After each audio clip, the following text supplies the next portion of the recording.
new, never-before-seen photos and video connected to the investigation into the murder of rapper Tupac Shakur.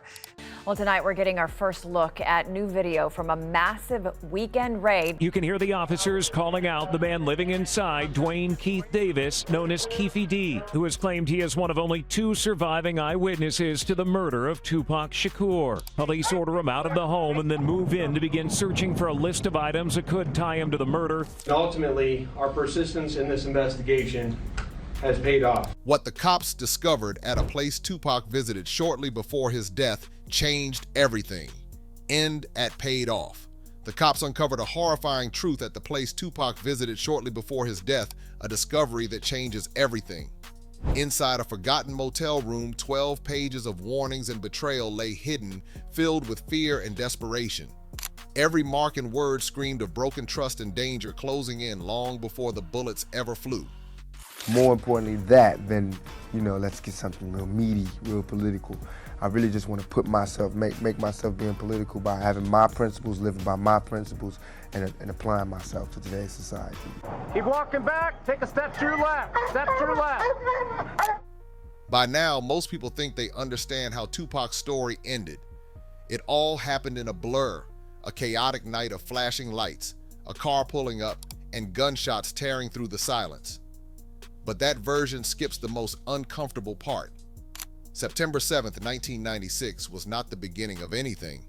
It was the final page of something that had already been unfolding quietly. The danger didn't explode out of nowhere on the Las Vegas Strip. It crept in days earlier, slowly, in silence, while nobody was paying attention. Turning now to the renewed investigation into the 1996 murder of Tupac Shakur.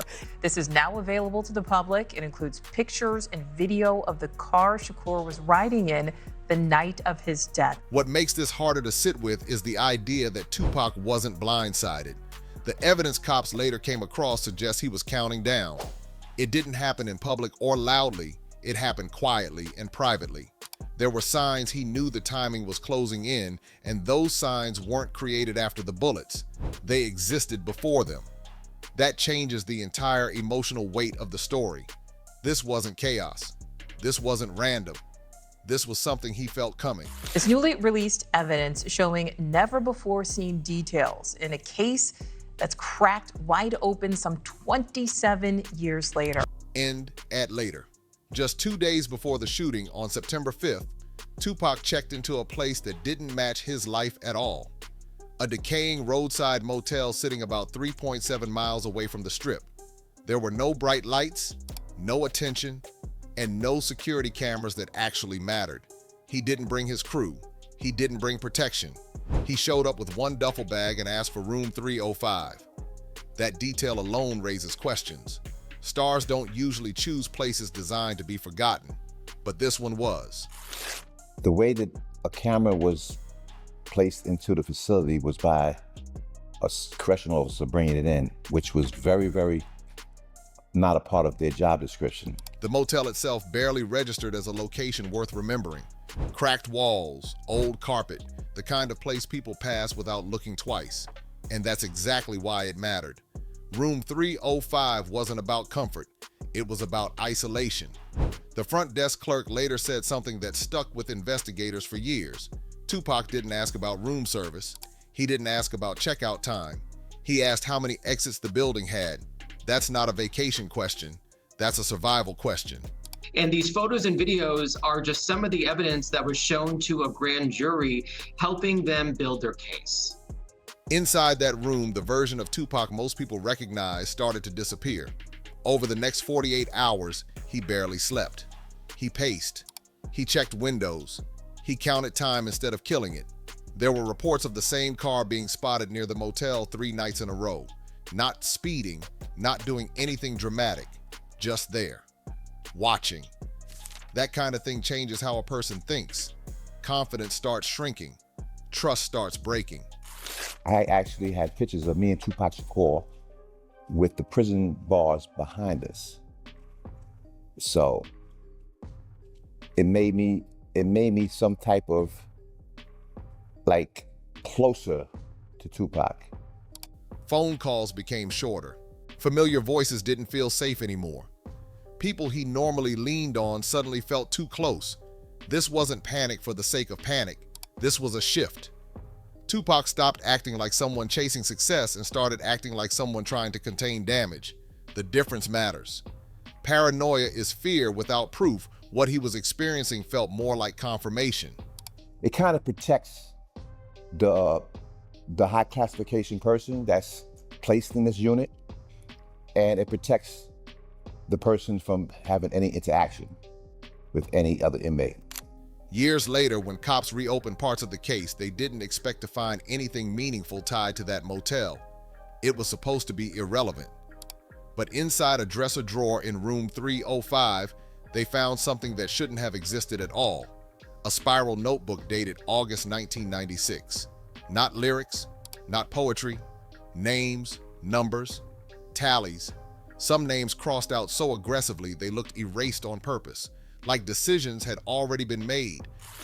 So that's what I tell the story of how Tupac and I really got these pictures and photos put into this facility. The numbers were unsettling. $500,000 written again and again. Dates marked, circled, and underlined. September 6th, September 7th. One name was circled so hard the pen tore through multiple pages. That kind of pressure doesn't come from casual suspicion. It comes from betrayal, from obsession, from someone trying to make sense of a situation that's closing in too fast. One line stood out more than anything else written before the shooting ever happened. This is when it goes bad. Investigators have long believed the gunman is likely already dead, the victim of a separate shooting 2 years after the drive-by shooting of Shakur. The current investigation could lead to an accomplice who was in the car with the gunman that night. That sentence reframes everything. It suggests anticipation, not shock, awareness, not randomness. And then the story takes an even heavier turn. In the bathroom behind a slightly loose mirror, officers later found a cassette tape wrapped in a towel. The label was simple: "Play if I'm gone." No drama, no exaggeration, just acceptance. Me having contact with him, illegal. I was never supposed to have any contact with Tupac. Remember, the judge had actually says, no one can have interaction with this celebrity because he's mandated to be highly classified. Now, in retrospect, I myself was a high classification inmate. When the tape played, there was no bravado, no anger, no performance. Tupac's voice was calm, tired, stripped down. He talked about being followed, about counting threats over the last 30 days, about realizing the danger wasn't coming from obvious enemies. It was coming from people already close enough to smile at him. At one point, there's a long stretch of silence on the tape, not static, just quiet. Then a whisper that feels more like a goodbye than a warning. He says that if he doesn't make it, they'll say it was random, and that it wasn't. I myself was a high classification inmate. Not because I was a celebrity or had the stature of being a celebrity. I was affiliated with gangs inside the jail. And what happened was I was a threat to the population. That's the part that hits hardest. Not the fear, the clarity. This wasn't a man spiraling out of control. This was someone trying unsuccessfully to leave pieces of the truth behind. The motel room wasn't just a place he stayed. It became a record of his final understanding. And when cops stood in that room years later, they weren't just looking at evidence. They were standing inside the last days of someone who knew trust had failed him. So actually, I had the pictures that were illegally taken in Rikers Island by the correctional officers. What really shook the officers wasn't something sitting neatly on a table or tucked into a drawer. It was something they almost walked past. Right near the bed, low on the wall, half hidden by shadow and years of grime, there were scratches. At first glance, it looked like damage, the kind of thing cheap motel rooms collect over time. Suitcases dragged, furniture bumped. Nothing worth noting. One of the officers even joked about how run down the place was. Then someone adjusted the light. That's when the scratches turned into words. We was both the same type of involuntary protective custody. We were both in the same statute, but different limelights. You understand what I'm saying, right? Yeah. Like, Not written gently, not etched carefully.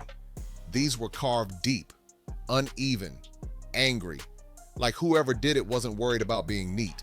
They were worried about being heard. The letters caught the light just right, and suddenly the room stopped feeling like a room. It felt like a confession booth. 4 words stared back at them. I trusted the wrong people. I didn't really look up to Tupac. I wasn't his fan, right? I wasn't his friend. He was just an ordinary person to me. Nobody spoke, and that silence matters. Cops are not known for being quiet when they find something interesting. There's usually commentary, there are theories thrown around. This time, nothing. Because this wasn't evidence in the traditional sense. It didn't explain how Tupac died. It didn't name a shooter. It didn't give a weapon. What it did was worse. It pointed a finger. That's also why those 4 words never made it into the official report. You won't find them typed neatly into a file dated October 12th, 2008. You won't hear them referenced in press briefings. Official paperwork likes clean facts, times, locations, ballistics. I trusted the wrong people doesn't fit into a checkbox. It doesn't accuse strangers. It accuses proximity. And that's dangerous territory. So the words stayed where they were, on the wall, unfiled, unquoted, and quietly ignored. That wasn't an accident. I was very, very into a lot of violence. I was into having the people put my name as somebody getting, say, a stabbed, cut, which was my nature and my reputation at the time, because After Tupac died in September 1996, Room 305 basically vanished from relevance overnight. Not because investigators were lazy and not because they didn't care. It was more complicated than that. The story moved fast. Public pressure was intense. Media attention was relentless. The focus locked onto the shooting itself, the strip, the car, the chaos. Anything that didn't directly feed that narrative got pushed aside. Whereas that I didn't give a damn, I ain't give a about nobody but what I was, banging for. So Room 305 was inconvenient. It didn't scream crime scene. It whispered discomfort. Looking too closely at it would have raised questions no one was eager to answer. Questions about trust, about insiders, about what Tupac might have known before anyone else did. So the door stayed closed, literally, for 12 years. And that's what got Tupac to really like me for some apparent reason, because I wasn't harassing him to be his friend or know about his celebrity status. I didn't really care. I had no type of feelings that he was a person of interest more than I was. Fear plays a role in these decisions. So does pressure. And sometimes convenience wears a very professional disguise. It's easier to say a location isn't relevant than to admit it might blow the story wide open. And once that decision is made early, it tends to stick. Files get labeled, leads get deprioritized, rooms stay locked until they don't. In 2008, the cold case unit started pulling threads that had been left untouched for too long. New eyes, fewer assumptions, less emotional attachment to the original narrative. And eventually, someone asked the obvious question that somehow hadn't been pushed hard enough before. Why was Tupac alone in that motel? And why had no one gone back? When the door to room 305 opened again, it didn't feel empty. It felt paused in fear. The air was heavy, the silence tense. This wasn't just a place to stay, it was a place where someone waited. For years, the story focused on one question: who pulled the trigger? Standing there, surrounded by notebooks, tapes, and carved messages, officers realized the danger didn't come from strangers. It came from people Tupac knew, people he trusted. The room held what bullets never could: betrayal, fear, and quiet warnings. Room 305 didn't change the timeline of his death. It changed its meaning.